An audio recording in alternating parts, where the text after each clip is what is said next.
सुधांशु जी। शुरू करें।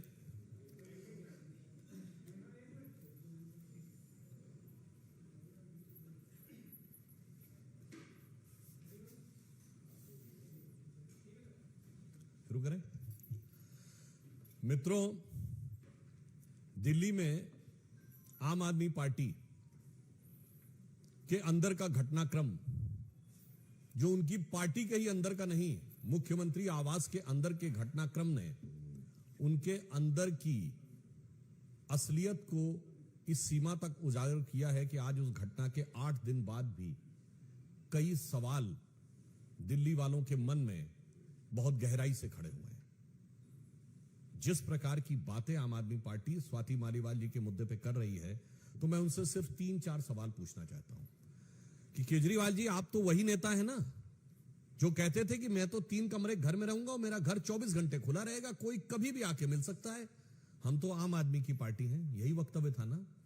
और आज अपने शीश महल में ऐसे किले में बंद होके बैठे हैं कि अपने मेंबर ऑफ पार्लियामेंट से कहते हैं कि अपॉइंटमेंट नहीं था तो नहीं मिलेंगे, और अगर अपॉइंटमेंट नहीं होने के बाद मिलने की बात कहेगी तो उसके साथ दुर्व्यवहार और जूता लात भी करेंगे। क्या ये चरित्र का इतना भारी बदलाव दिखाई नहीं पड़ता? और उस पर मैं एक और बात करना चाहता हूं, केजरीवाल जी, आपकी पार्टी के तो कुल 10-11 तो मेंबर ऑफ पार्लियामेंट है भाई। कोई मोदी जी की तरह आपकी स्थिति तो है नहीं कि सैकड़ों एमपी होंगे, 1000 से ऊपर विधायक होंगे तो मिलना मुश्किल होगा। और जो आपके 10-11 मेंबर ऑफ पार्लियामेंट हैं, जिसमें ज्यादातर राज्यसभा में हैं, उसमें से अधिकांश तो ऐसे जो आपसे कभी मिलने की उनको जरूरत नहीं, वो कोई आपसे कोई चीज समय मांगने के लिए आएंगे ही नहीं, क्योंकि उन लोगों ने आपकी पार्टी में इतना योगदान किया है, इतना योगदान किया है, इतना योगदान किया है कि तय करना मुश्किल हो जाता है कि योग ज्यादा है या दान ज्यादा है। और उसके बाद अब टू 2-3 सांसद बचते हैं जो मिलना चाहते हैं। अब उसमें भी आपकी, अगर आपको लगता है तो मैं बिल्कुल टेक्निकल सवाल पूछता हूं कि अगर आपने कहा कि उस दिन अपॉइंटमेंट नहीं था, तो हर मुख्यमंत्री का प्रतिदिन का दैनंदिन कार्यक्रम जारी होता है जिसमें उनका मिनट टू मिनट प्रोग्राम होता है, आप जारी कर दीजिए उस दिन का, और आप कहिए उस समय आप मुख्यमंत्री आवास में नहीं थे इसलिए नहीं मिल सकते थे, नहीं तो स्वीकार करिए कि मैं मुख्यमंत्री आवास में था और नहीं मिलना चाहता था। अब आइए बात, आपने कहा कि अपॉइंटमेंट नहीं था, तो नेक्स्ट क्वेश्चन, पॉइंट नंबर 3, आप कहिए कि अपॉइंटमेंट लिस्ट जारी कर दीजिए कि हमने अपॉइंटमेंट ही नहीं दिया हुआ था। Then comes the 4th question, appointment नहीं था तो वो अंदर कैसे आ गई ड्राइंग रूम तक? हम और आप में से कोई भी जाए, किसी मुख्यमंत्री के अपॉइंटमेंट नहीं है तो आप गेट से लौटा दिए जाएंगे, वो अंदर कैसे पहुंची इसका आप जवाब दे दीजिए। और केजरीवाल जी सिर्फ मुख्यमंत्री नहीं, उनके बाद वो जेड सिक्योरिटी है भाई, वैसे तो वो थे जो सिक्योरिटी नहीं लेंगे वाले थे, मगर आज जेड सिक्योरिटी, और किसी जेड सिक्योरिटी वाले के घर के अंदर अगर कोई अवांछित व्यक्ति घुस गया तो उनके सुरक्षा कर्मियों ने as per the security protocol क्या कार्रवाई की? 4 दिन बाद उन्होंने ट्रेसपासिंग की रिपोर्ट दर्ज कराई है, 4 दिन बाद। अब आइए साहब, उसमें नेक्स्ट 5th पॉइंट, विभव कुमार अंदर थे जो टेक्निकली आज की डेट में कुछ नहीं है, ना सरकारी पद पे है ना राजनीतिक पद पे है, और यदि वो मुख्यमंत्री आवास में थे तो क्या उनका अपॉइंटमेंट था? अपॉइंटमेंट लिस्ट में दिखाइए कि विभव कुमार का अपॉइंटमेंट था, मगर वो भी सामने नहीं आया। और फिर अगला प्रश्न उठता है कि अगर अपॉइंटमेंट नहीं था तो वो किस कैपेसिटी में थे? और इतना ही नहीं, वो अचानक घटना के बाद अदृश्य हो गए, और अदृश्य होने के बाद वो सीधे कहां दिखे कि मुस्कुराइए कि आप लखनऊ में हैं। उसके बाद वो फिर अंतर ध्यान हो गए, फिर वो मुख्यमंत्री आवास से बरामद हुए। अब यहां मैं एक और बात कहना चाहता हूं, एक गंभीर बात। आपकी पार्टी की एक महिला सांसद ने दुर्व्यवहार की लिखित शिकायत कराई है, और आपकी पार्टी के संसदीय दल के नेता संजय सिंह, मेरी बात को मार्क करिएगा, he is not a normal member of parliament.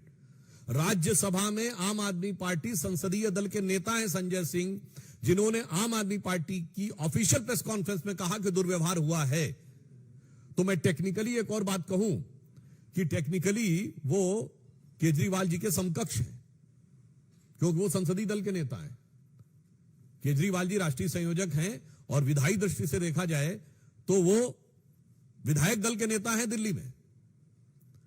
तो ये बताइए, अगर आपकी पार्टी का leader of the parliamentary party कुछ कह रहा है और आपकी एमपी ये कह रही, तो मैं पूछना चाहता हूं, आपने कोई जांच गठित की क्या आपकी सरकार ने? ये छठा पॉइंट है। आपकी सरकार ने कोई जांच गठित की या आपकी पार्टी ने कोई जांच गठित की?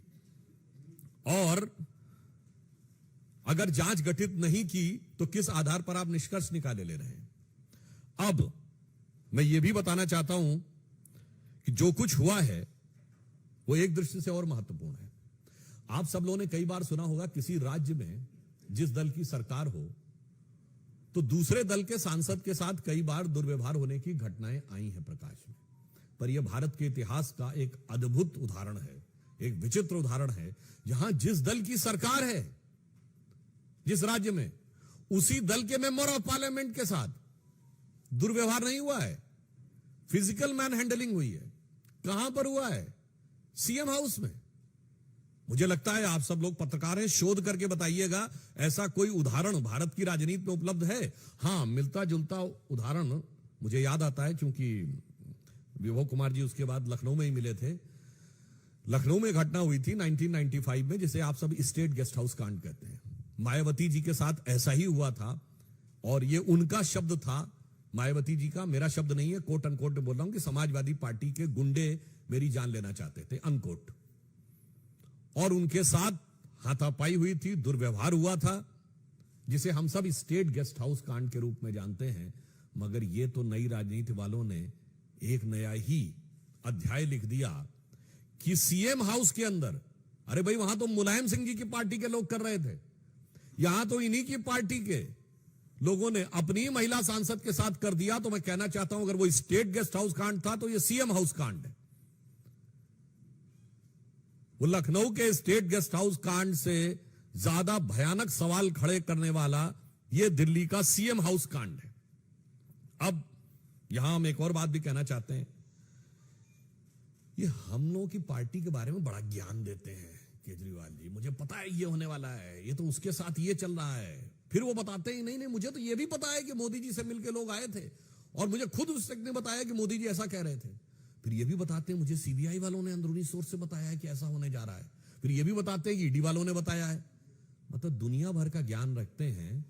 और जो 20-22 साल से आपके साथ एनजीओ के जमाने से काम करने वाली आपकी सबसे साथ की वरिष्ठ सहयोगी जो आपकी राज्यसभा सांसद हैं, उनके बारे में कोई ज्ञान नहीं था कि अचानक वो बीजेपी के एजेंट नजर आने लगे?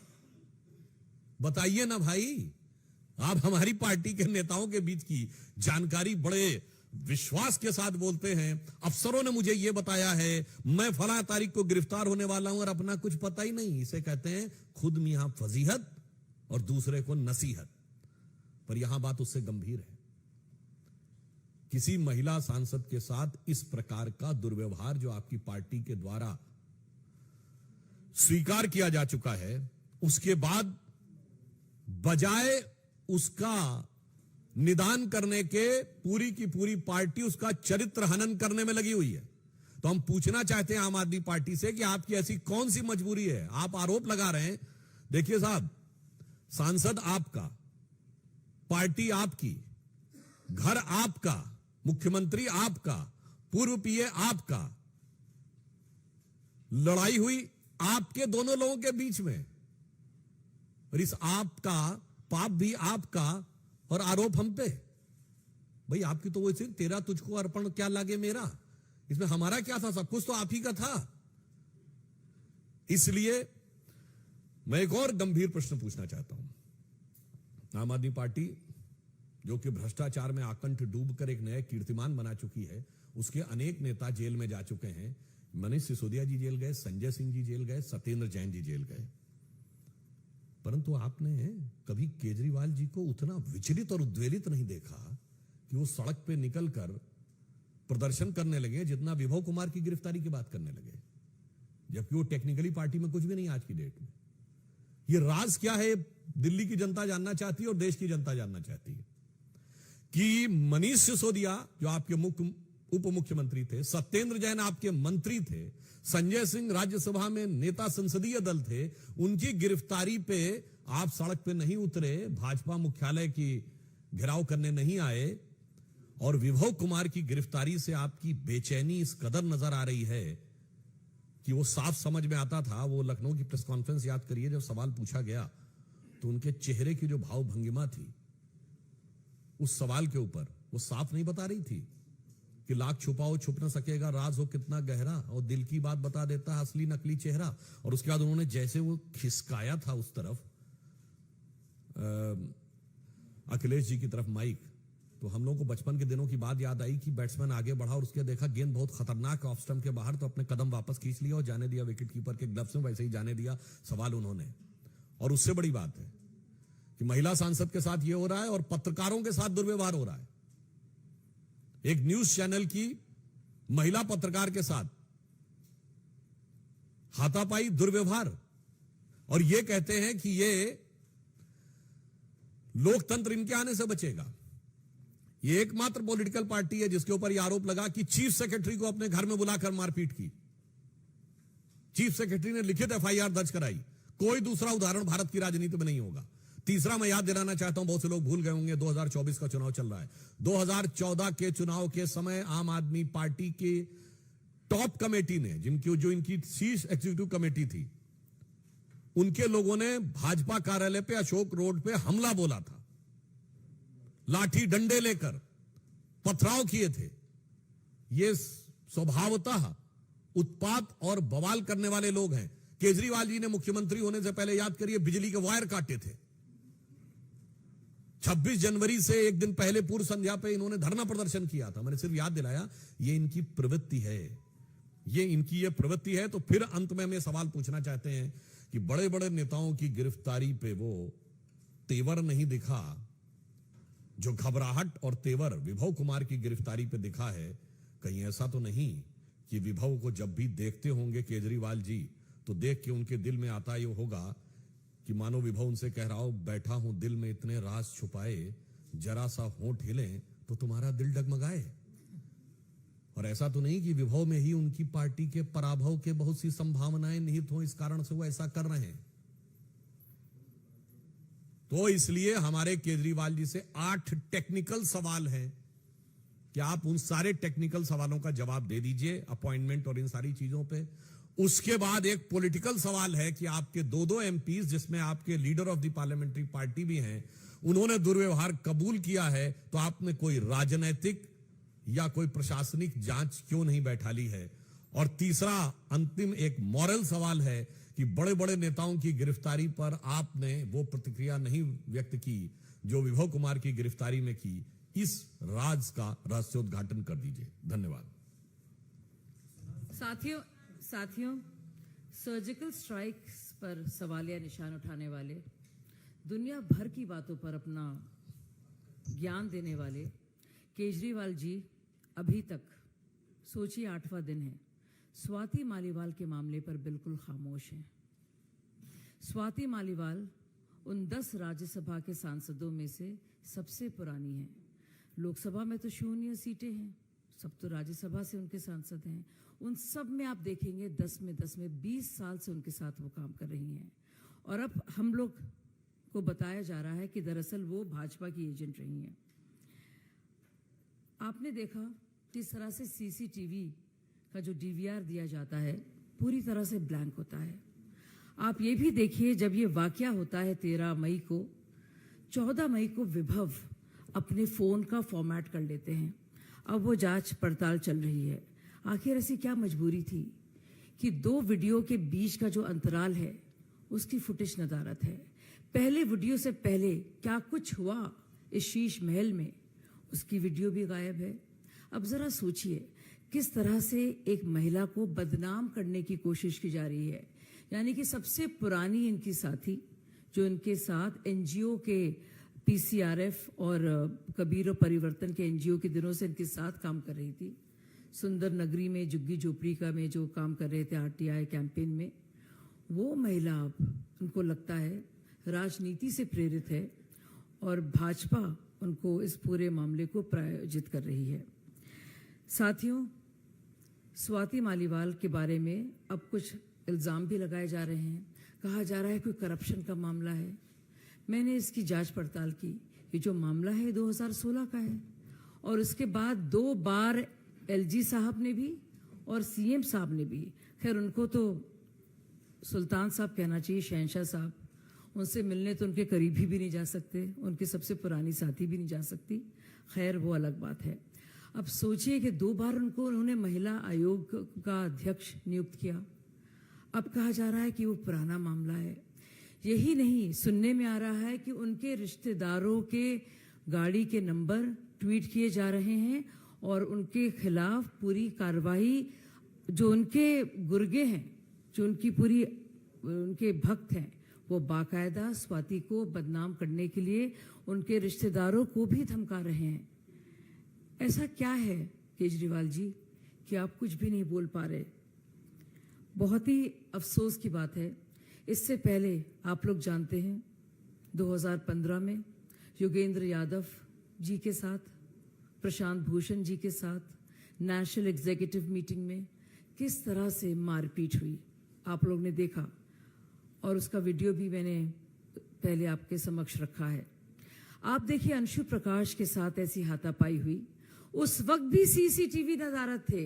जहां जहां अंशु प्रकाश मौजूद थे, सिर्फ उस जगह के सीसीटीवी काम नहीं कर रहे थे।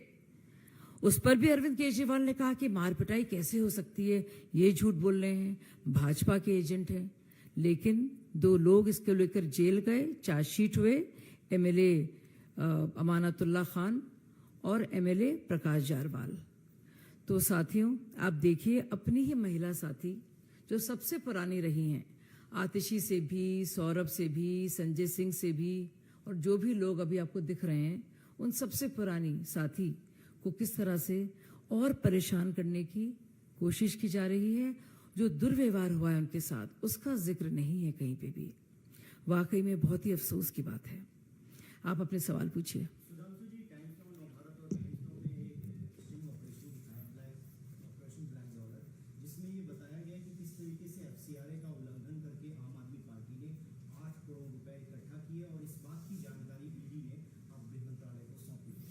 देखिए, निश्चित रूप से इस प्रकार की जो भी जानकारी आएगी उस पर जांच एजेंसियां नियमानुसार और विधि सम्मत कार्रवाई करेंगी। बस ये बात जरूर है कि एक बहुत स्थापित नियम है जो हर व्यक्ति को पता होता है कि फॉरेन से अगर आप कोई फंडिंग लेते हैं तो उसके स्थापित नियम है। जैसे नंबर 1, आप एक ही अकाउंट में पैसा ले सकते हैं। नंबर 2, उसका यूटिलाइजेशन सर्टिफिकेट तुरंत आपको देना पड़ता है। तो अगर उनके पास ये सारी चीजों की ईमानदारी से बात थी तो उन्हें ओपन कर देना चाहिए था। और उससे बड़ा सवाल है कि ये फॉरेन फंडिंग आती क्यों है भाई, ये एक नैतिक सवाल भी है। तो टेक्निकल भी क्वेश्चन है और मॉरल क्वेश्चन भी है कि आप देखिए बड़ी बड़ी पार्टियों की आपको ओवरसीज में ब्रांच नहीं मिलेगी। समाजवादी पार्टी उनसे बड़ी पार्टी है, लालू प्रसाद यादव जी की पार्टी उनसे बड़ी पार्टी है, शरद पवार जी की पार्टी उनसे बड़ी पार्टी है, बीजू जनता दल उनसे बड़ी पार्टी है, तृणमूल कांग्रेस उनसे बड़ी पार्टी है। ये इन्हीं का मामला जो है वो फॉरेन में दिखता भी ज्यादा है, आता भी ज्यादा है। ये भी एक नैतिक सवाल है। एक और सवाल इसका, अब क्यों ये पैसे आए हैं, और एक और सवाल है कि कहां से ये पैसे आए हैं। वो जो सोर्सेज हैं ये बताने की कोशिश केजरीवाल करें, हिम्मत करें कि वो कौन लोग हैं, क्यों उन्होंने छुपा के रखा कि कहां से ये पैसा आया है, स्रोत इसका क्या है। यही नहीं, आप सोचिए 55 पासपोर्ट नंबर्स दिए जाते हैं और 135 अकाउंट्स हैं, और कुछ पैसा तो डायरेक्टली दुर्गेश पाठक जी के अकाउंट में, पर्सनल अकाउंट में आ रहा है, और इसके बारे में कोई जानकारी नहीं है। ना सिर्फ एफसीआरए की बात है, लेकिन ये तो रिप्रेजेंटेशन ऑफ पीपल्स एक्ट का भी उल्लंघन है। आपको याद है पन्नून, जो सब हम जानते हैं कि भारत के खिलाफ कैसे जहर उगलते हैं, कितने बड़े आतंकवादी हैं, उन्होंने कहा कि मिलियंस ऑफ डॉलर्स भेजे जा रहे हैं ताकि ये थोड़ी रहमदिली दिखाएं आतंकवादियों के खिलाफ, और किसी ने यकीन नहीं किया, और यकीन करना भी नहीं चाहिए, जाहिर सी बात है। लेकिन हम सोचने पे मजबूर होते हैं कि वो क्या वजह रही होगी कि केजरीवाल जी ने बाकायदा उस वक्त के राष्ट्रपति प्रणब मुखर्जी को बाकायदा पत्र लिखा और भुल्लर जो आतंकवादी जो 1993 के मामले में दिल्ली में बाकायदा जेल में था, जिसको फांसी होने वाली थी, उसके लिए रहम की दुहाई दी और गुहार की। ये सोचने वाली बातें हैं साथियों सारे। और आप देखिए किस तरह से पैसा इलीगल तरीके से फॉरेन कंट्री से आ रहा है। हेमंत सोरेन की जब बात होती है, भैया बड़ा स्टेट है, उसके मुख्यमंत्री हैं, सब चुप रहते हैं। लेकिन आप देखिए इंटरनेशनल क्वार्टर्स से कितनी फिक्र जताई जा रही है केजरीवाल मामले को लेकर।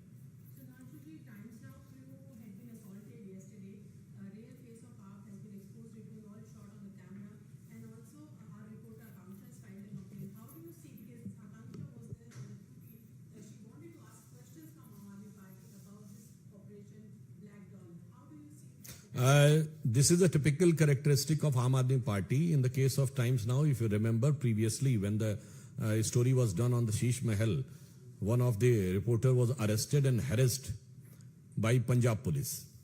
Now this has been physical manhandling by the Aam Aadmi Party. This shows that if constitution will be under threat, it will be under threat under these peoples.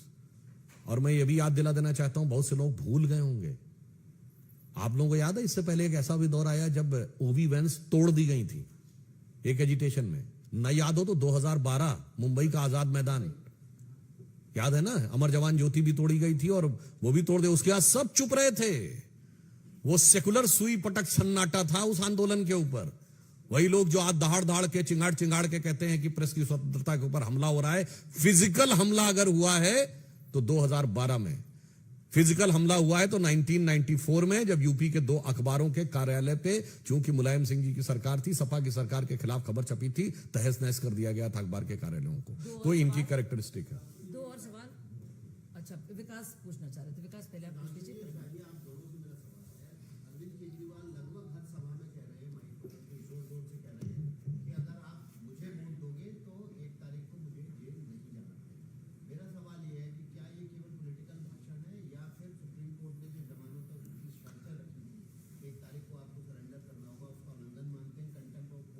मेरे विचार से बहुत गंभीर कानूनी मामला है और यह सर्वोच्च न्यायालय का सीधा अपमान है, क्योंकि न्यायालय की प्रक्रिया चुनाव की प्रक्रियाओं से कोई संबंध नहीं रखती, वो उससे टोटली एक्सक्लूसिव होती है।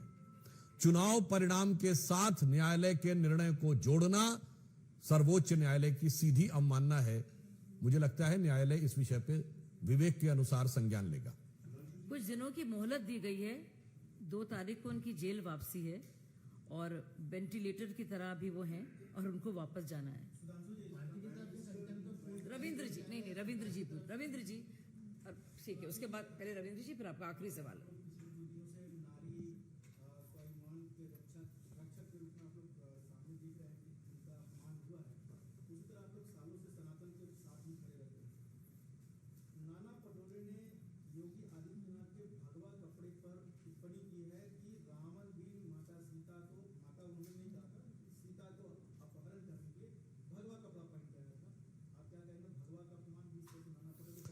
देखिए, वो इससे पूर्व भी महामहिम राष्ट्रपति महोदया के श्री राम जन्मभूमि जाने के बाद ठीक अगले दिन उन्होंने राम मंदिर के शुद्धिकरण की बात कही थी।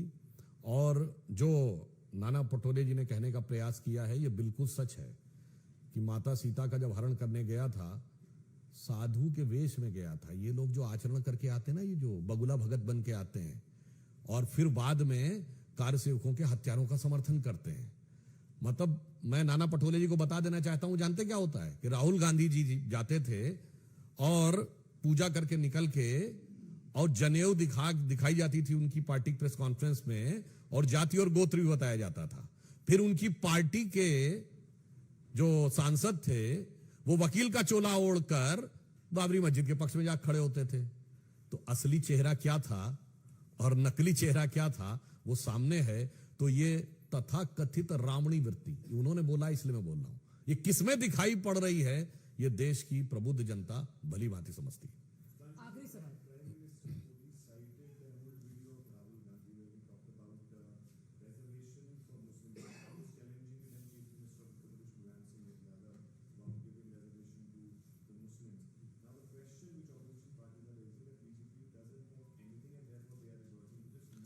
Oh, they are asking that we are not having anything. They are having only this thing. You go and check the manifesto of Congress Party in 2009. They have said that we have done these Muslim reservation in the southern states of Kerala, Karnataka and Andhra, and we will try to replicate at the national level. Next, you go on 6th of June 2005 Minority Commission report of the UPA government, which says that we will try to ensure that the 15% outlay, financial outlay, should be for the minorities. और the famous statement तो उनका था ही था वो। ये बताइए, अभी इन्होंने दिया है कर्नाटक में। हमने कहा था उनसे कि सारे मुस्लिमों को आरक्षण देने की बात करेंगे। ये लालू प्रसाद यादव जी ने कहा कि मुस्लिमों को आरक्षण देंगे पूरा का पूरा। अच्छा, वैसे दे भी चुके हैं। जामिया मिलिया इस्लामिया और अलीगढ़ मुस्लिम यूनिवर्सिटी में दे दिया पूरा का पूरा, और SC ST OBC का हटा दिया पूरा का पूरा।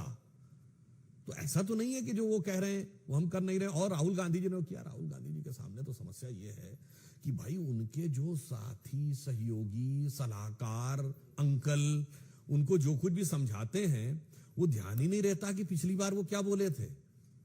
उन्हें ध्यान रखना चाहिए, एक डिजिटल ट्रैकर अपने साथ रखना चाहिए, क्योंकि आज का जमाना वो नहीं है कि कोई कुछ बोल के निकल जाएगा। एक जमाने में लोग कहते थे ना कि बंदूक से निकली गोली वापस नहीं आती। आपकी तो निकली हुई बातें इतनी आ चुकी हैं। और 2012 के चुनाव में यूपी में इन्होंने साफ साफ कहा था कि मुस्लिम आरक्षण की बात। और तीसरा मैं याद दिलाना चाहता हूं कि इन्होंने 2006-07 में यह कहा था कि there should be a Muslim head count in Indian Army. And I clearly remember at the time General JJ Singh has categorically said that the army will not allow this.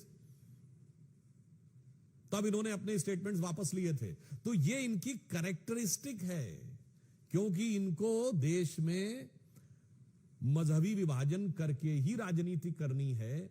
इसलिए जो कुछ माननीय प्रधानमंत्री जी ने कहा है वो राहुल गांधी जी के लिए तो वो बातें निकलती हैं कि अगर उनकी बातें निकाल के देखी जाएं और उन बातों से जो करामातें हुई हैं वो देखी जाएं, तो उनके लिए यह कहा जा सकता है कि वो अपने आप अपनी बातें देख के कहेंगे कि कभी खुद पे, कभी हालात पे रोना आया, और बात निकली तो हर एक बात पे रोना आया। अब वो बातें जो प्रधानमंत्री से निकाली है उस पे बचाव की कोई गुंजाइश नहीं है।